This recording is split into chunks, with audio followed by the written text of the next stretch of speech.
Hello, नमस्ते, सत श्री अकाल, अस्सलाम वालेकुम। दिल की बात में एक बार फिर से आपका स्वागत है।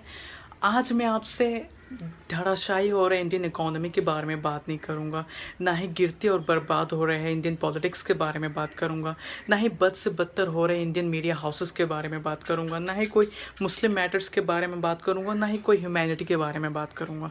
लेकिन आज का जो इशू है वो सबसे ज़्यादा सेंसिटिव इशू है। जी हाँ, सबसे ज़्यादा सेंसिटिव, खासकर इस लॉकडाउन पीरियड में। जी हाँ, आज हम डिप्रेशन के बारे में बात करेंगे।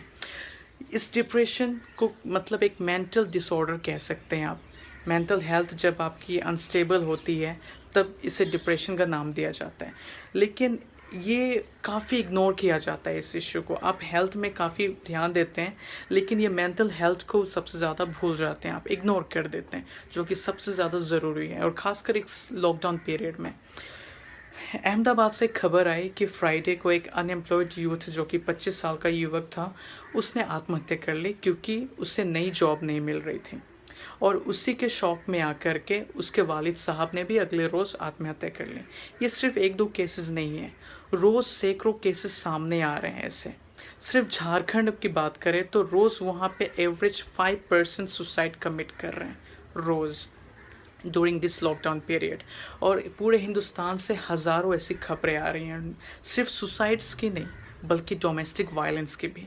जी हाँ, ये इस डिप्रेशन का सबसे बड़ा सिम्टम्स है पैनिक अटैक और चिड़चिड़ापन। सबसे ज़्यादा लोग इसी को इग्नोर करते जा रहे हैं, इस डिप्रेशन को। और अगर इस डिप्रेशन के जद में आप आ गए तो आपका मेंटल हेल्थ फिर डेटोरिएट होते जाएगा और काफ़ी मसला बढ़ते जाएगा, जो कि लास्ट में सुसाइडल टेंडेंसी की ओर बढ़ते जाते हैं। लोग इसको नज़रअंदाज कर देते हैं, लेकिन ऐसा नहीं करना है हमें। मैं कोई साइकोलॉजिकल एक्सपर्ट नहीं हूँ, ना ही कोई ट्रेंड साइकेट्रिस्ट हूँ, बल्कि मुझे जितना समझ है मैं वही आपसे बस शेयर करना चाहता हूँ। मैं कोई रिलेशनशिप ब्रेकडाउन के बारे में बात नहीं करूँगा, ना ही कोई ब्रेकअप, पैचअप या फिर फैमिली मैटर्स, इस सब के बारे में बात नहीं करूँगा। मैं एक बिज़नेस बैकग्राउंड से बिलोंग करता हूँ, हमारा फैमिली बिजनेस है। उसके हिसाब से रिगार्डिंग दैट बिजनेस पर्सपेक्टिव्स आपको मैं कुछ बताना चाहता हूँ। बस एक शायरी अर्ज़ किया है, मकान बेच दिए हैं, मकीन बेच दिए, ज़रूरतों ने तो दुनियाओं दीन बेच दिए। ज़्यादा वज़न पर अपने मगरूर मत होना, ज़्यादा वज़न पर अपने मगरूर मत होना, कि तिनके तैरते रहते हैं और पत्थर डूब जाते हैं। जी हाँ, ये फाइनेंशियल क्राइसिस अभी अपने हाइट पे है, अपने चरम पर है। इस लॉकडाउन पीरियड में शायद ही कोई ऐसा बंदा मिले आपको जो ये कहे कि मैं बहुत ज़्यादा खुश हूँ, मेरे को बहुत कमाई हो रही है, ऐसा वैसा। हाँ, कुछ कह सकते हैं, ग्रोसरी स्टोर्स या फार्मेसी स्टोर्स या हॉस्पिटल्स ऐसा कह सकते हैं, लेकिन जो नॉर्मल बिजनेस ओनर है वो ऐसा कुछ नहीं कह पाएंगे, क्योंकि वो भी फाइनेंशियल क्राइसिस से गुजर रहे हैं। उसी दौर से हम जिस लोग भी गुजर रहे हैं, स्पेशली द मिडिल क्लास, काफ़ी इस दौर से गुजर रहे हैं। तो रिगार्डिंग दिस इशू ये वीडियो बस आपके लिए है, अच्छा लगे तो शेयर करना। यदि आप मंडी में व्यापारी हैं तो खुद से पूछिए कि आप कल को सड़क पर ठेला लगाकर आलू बेच पाएंगे। आप रेस्टोरेंट के मालिक हैं तो खुद से पूछिए कि आप सड़क पर खड़े होकर पकोड़ा बेच पाएंगे। आप चार गोदाम के मालिक हैं तो खुद से पूछिए कि आप कल को छोटी सी दुकान लगाकर आजीविका चलाने के लिए तैयार हैं। आप अच्छी भली दुकान के प्रोपराइटर हैं तो क्या कल को वैसे ही किसी दुकान पर नौकरी कर पाएंगे? यदि आपका जवाब ना में है, यदि आपकी लंबी नाक और तथाकथित सामाजिक प्रतिष्ठा आपको ठेकेदार से मजदूर और सेठ से नौकर बनने से रोक रही है, तो आपके अंदर आत्महत्या करने का मटेरियल अभी से मौजूद है, जिसे कभी भविष्य में अवसाद या डिप्रेशन कहकर केस बंद कर दिया जाएगा। इससे बचने के लिए खुद के दिमाग को कुछ पायदान नीचे की ज़िंदगी के लिए अभी से तैयार कर लीजिए। यही सोच आपको मौत के मुंह में ले जाने से बचाए रखेगी, क्योंकि कल को घाटा किसी को भी लग सकता है। आप जितना भी देर सयाने, चतुर, चला, कुशल क्यों ना हो, व्यापार में घाटा लग सकता है। ये एक सामान्य मनोविज्ञान है कि कोई भी आदमी जब व्यापार शुरू करता है तो बहुत बड़े सपने के साथ शुरू करता है। उसका दिमाग सारे हिसाब किताब खुद के पक्ष में जोड़ने लगता है। वो अपनी कल्पनाओं में खुद को कामयाबी के शिखर पर पहुंचा देता है।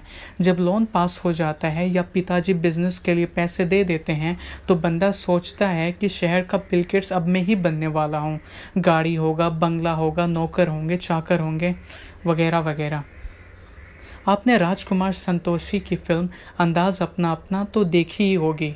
उसमें तेजा नाम का किरदार रकम हाथ में आते देख सपने बुनने लगता है कि अब मैं भी शराफत की ज़िंदगी जीऊँगा, बरसों से पाला हुआ अपना सपना पूरा करूँगा, मैं पोल्ट्री फार्म खोलूँगा, हज़ारों मुर्गियाँ होंगी जो लाखों अंडे देगी और लाखों अंडों से करोड़ों मुर्गियाँ पैदा होंगी, मैं ऑमलेट भी बेचूँगा और ऑमलेट के साथ खाने के लिए ब्रेड भी मैं ही दूँगा, मैं बेकरी खोलूँगा, ब्रेड और ऑमलेट का राजा। उतने में पीछे से एक लट पड़ता है सिर में और तेजा वहीं बेहोश हो जाता है। बहरहाल व्यापारियों की महत्वाकांक्षाएं इनसे आत्महत्याएं करवा रही हैं। कर्ज तो व्यापार का एक हिस्सा बन चुका है और घाटा भी हो जाता है कभी कभी।